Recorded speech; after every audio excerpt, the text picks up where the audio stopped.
Жогорку кеңештин депутаты Урмат Самаев Токмок шаарынын мэри болуп шайланды. Самаевди бул орунга кеңештеги көпчүлүк коалиция көрсөтүп, жалпы 31 депутаттын 19 добушун алды. Шайлоо бүттү. Экинчи орунда Кубатбек уулу Асан, биринчи орунда Самаев Урматбек.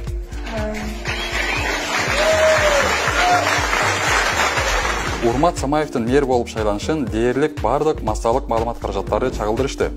Маалыматтарда саат 9-га белгиленген жыйын дээрлик 3 саат кечигип башталып, буга нааразы болгон депутаттар да болгон. Ал эми көпчүлүк коалициянын депутаттарынын жыйынга келишин Кактус медиа ресурсу мындайча чагылдырды.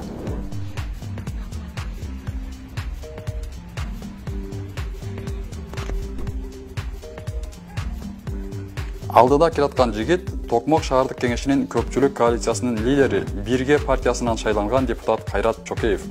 Чокеев Урмат Самаевдин жакын досу жана бизнес өнөктөшү.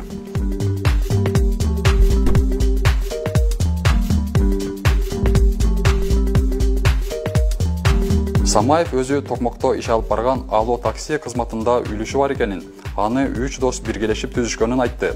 Урмат мырзанын айтымында, анын аты ал фирмада расмий жазылган эмес, бирок түшкөн кирешиден өз үлүшүн алып турат. Эми биякта Токмокто эми бардыгы эле билсе керек. Жана андай таксилер бар, например. Алда бир досумдук ал иштеди. Кандай такси? Межгородпу? Межгород. Бишкекке каттайт, э? Токмоктун ичинде эле? Токмоктун ичинде эле каттаган. Ал жерде үлүшүңүз бар да, э? Үлүшүм болсо керек, Бирок ошолор декларацияда көрсөтүлбөгөн айтам да. Ал декларация көрсөтүлбөгөндө тиги Кортбек мырза ал мага оформлен эмес да. Бирок үлүшүңүз бар да бирок. Эми үлүш болгондо ал мыйзам чегинде үлүш эмес да, ал тиги эки достун ортосунда, 3 достун ортосунда эле болгон нерсе да.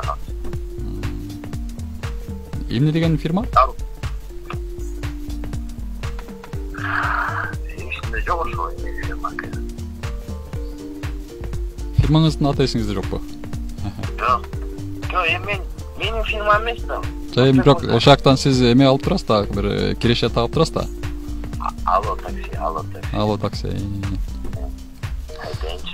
Массалык маалымат каражаттары бул такси кызматын негиздөөчүлөрдүн бири Кайрат Чокеев деп жазышууда.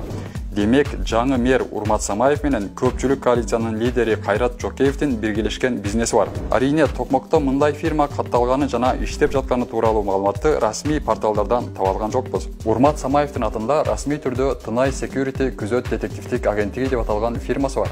Ишкана 2012-жылы түзүлүп, Токмокто жайгашкан. Бюджет порталы көрсөтүп тургандай, фирма бүгүнкү күнгө чейин иштеп келатат.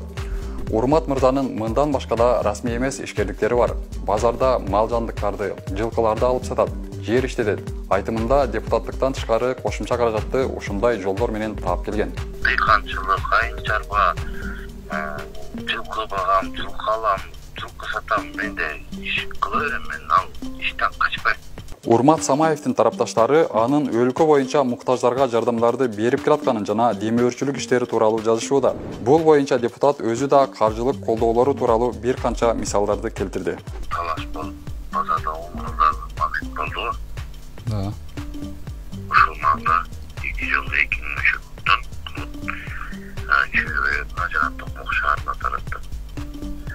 Андан тышкары 1 миллион сом чындыгында баткен жана өрчү башталганда 1 миллион сом Токмок элин атынан кылып 1 миллион сом жөнөттүм.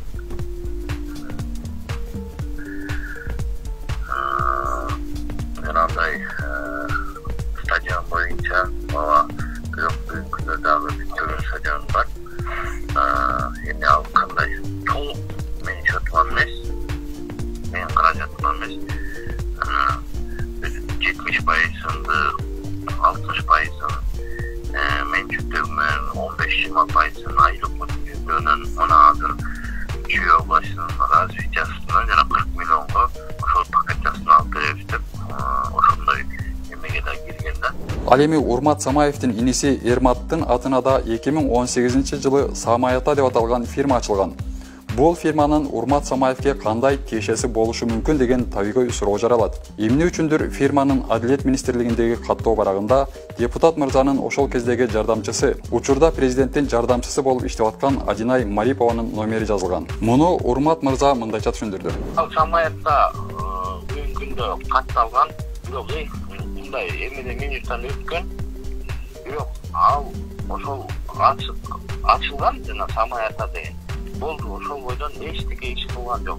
Ошол нерсеге ошол Адинай Марипова жардам берип, ошону чогуу ачканбыз, болду. Эми сөздүн өзөгүнө келсек, депутат Урмат Самаев ушул ишкердиктеринин ичинен Тынай Security агенттигинен башкасын кирешелери жана мүлктөрү тууралуу декларациясында көрсөткөн эмес.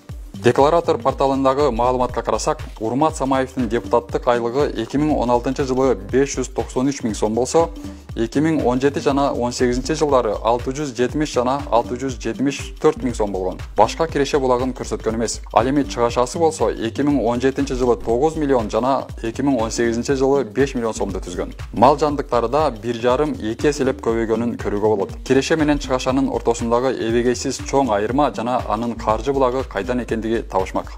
Ошол тапкан кирешелери көмүскө киреше деп аталабы? Буга жооптуу укук коргоо органдары беришер. Анткени мыйзамда киреше булактарын декларацияда толук көрсөтпөсө, декларант жоопкерчилик тартаары эскертилген.